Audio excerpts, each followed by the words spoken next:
রাষ্ট্রীয়ভাবে ইসলাম কায়েম না থাকার কারণে আমরা বেশ কিছু ইসলাম মানতে পেরেছি, আবার অনেক কিছু আমরা মানতে পারছি না। যেমন চুরি যদি কেউ করে, তাহলে আমরা সারা জীবন ওয়াজ করলাম চুরি করলে এই গুনাহ হবে, সেই গুনাহ হবে, বান্দার হক নষ্ট হবে, এত কিছু বলে এই দেশ থেকে টাকা পাচার বন্ধ হয়েছে, ঘুষ বন্ধ হয়েছে, দুর্নীতি বন্ধ হয়েছে, চাঁদাবাজি বন্ধ হয়েছে। রাস্তাঘাটে দিন এনে দিন খায় ভ্যান চালক একেবারে ফুটপাতে বসে কিছু কাপড় নিয়ে বসেছে, কিছু লেবু নিয়ে বসেছে, আছে না ভাই? একেবারে গরিব মানুষ, গ্রাম থেকে হাঁসের কয়েকটা ডিম নিয়ে এরপরে রাস্তায় বসে গেছে। সমাজের ভিক্ষুকের চেয়েও নিকৃষ্ট চান্দাবা তার সামনে দাঁড়িয়ে বলে, এখানে বসলে 50 টাকা দিতে হবে আমার। যদিও গাজীপুরে এগুলো নাই,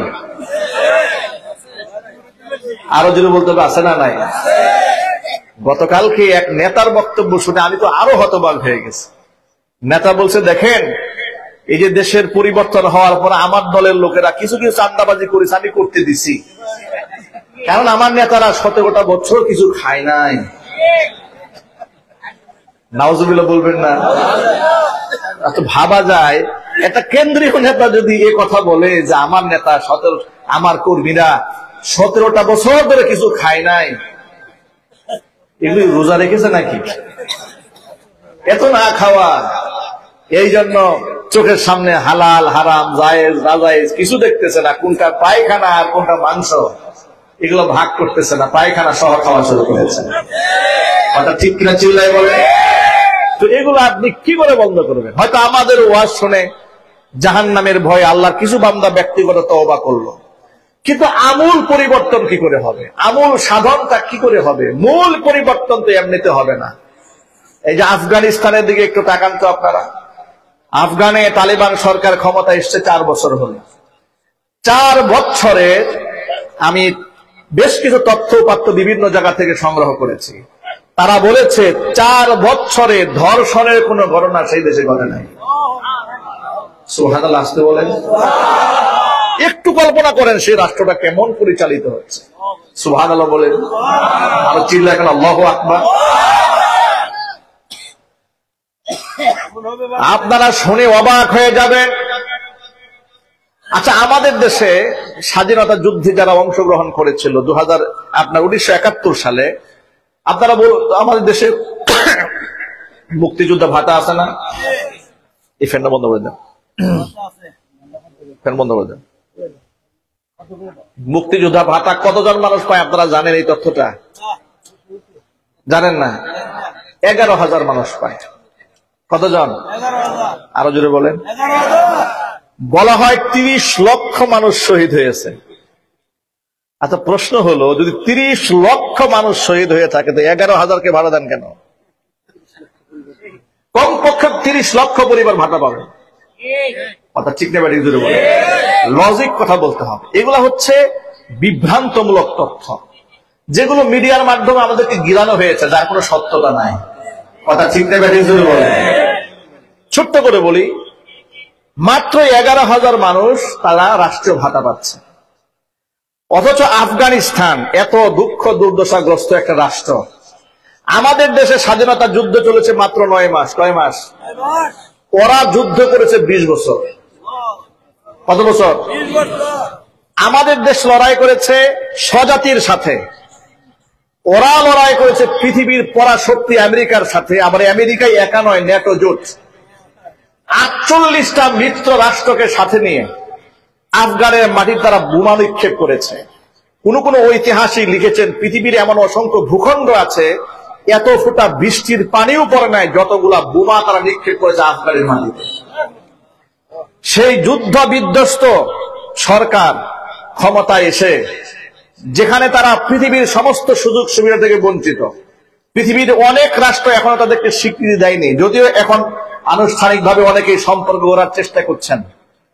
অবাক হবেন আপনারা, আমি তথ্য তালাশ করে দেখলাম তারা প্রায় 8 লক্ষ মানুষের উপরে তারা সেখানকার যারা মুজাহিদ ছিলেন, যারা শাহাদাত বরণ করেছেন, আহত হয়েছেন, এমন 8 থেকে 10 লক্ষ মানুষকে রাষ্ট্রীয় ভাতা দিচ্ছে। চিল্লায় কোন আল্লাহু আকবার। কল্পনা করা যায়? আমাদের দেশের লোকেরা আফগানিস্তানের কথা শুনলে এখনো বাংলাদেশের কিছু লোকেরা নাক ছিটকায়, ঠিক না? এখনো নাক ছিটকায়। ওই যে কথায় কথায় কিছু লোক দেখবেন টক শোতে বসে খুব বড় চিন্তাবিদ মনে করে নিজেদেরকে, আলেমদেরকে বলে আপনারা কি দেশটাকে আফগানিস্তান বানাতে চান, দেশটাকে তালেবান রাষ্ট্র বানাতে চান? মানে বুঝাতে চায় তালেবান রাষ্ট্র কত খারাপ, কত খারাপ বোঝাতে চায়। পক্ষান্তরে আবার দালালি করে কাদের? আমাদের পার্শ্ববর্তী দেশ ভারতের হিন্দুত্ববাদী সরকারের দালালি করে। কথা ঠিক না? আলেম ওলামাদেরকে কথায় কথায় পাকিস্তানপন্থী, পাকিস্তানি পাকিস্তানি বলে। অত যে পাকিস্তানি আমাদেরকে বলে ওর জন্মই হয়েছে পাকিস্তানে। কথা ঠিক না? ঠিক বলে। আসলে যারা স্বাধীনতা যুদ্ধ করেছে তখন এই বাংলাদেশ কি বাংলাদেশ ছিল? কি ছিল? পাকিস্তান ছিল। তো পাকিস্তানে হইলে তো ও হবে। কথা ঠিক না? ঠিক বলে। আমাদেরকে পাকিস্তান বলতে বলে। এগুলা হচ্ছে বিভিন্ন রকমের ছলছাতুরি করে ইসলামপন্থী এবং ইসলামিক সংস্কৃতি থেকে মানুষদেরকে দূরে সরিয়ে রাখার পায়দা। আমি এই এক্সাম্পলটা আপনাদের সামনে টানার মূল উদ্দেশ্য হলো, সমাজ থেকে যদি আপনি অন্যায়, জুলম, শোষণ, নির্যাতন একেবারে মূল থেকে উৎপাটন করতে চান, তখন সেই ক্ষেত্রে রাষ্ট্রে ইসলামী খেলাফতের বিকল্প কোনো রাস্তা নাই, শরিয়ার কোনো বিকল্প নাই। ছোট্ট একটা এক্সাম্পল দিয়ে বলি আপনাদেরকে। নবী করিম সাল্লাল্লাহু আলাইহি ওয়াসাল্লাম কোরআন দিয়ে এমন একটা সমাজ ব্যবস্থা প্রতিষ্ঠিত করলেন।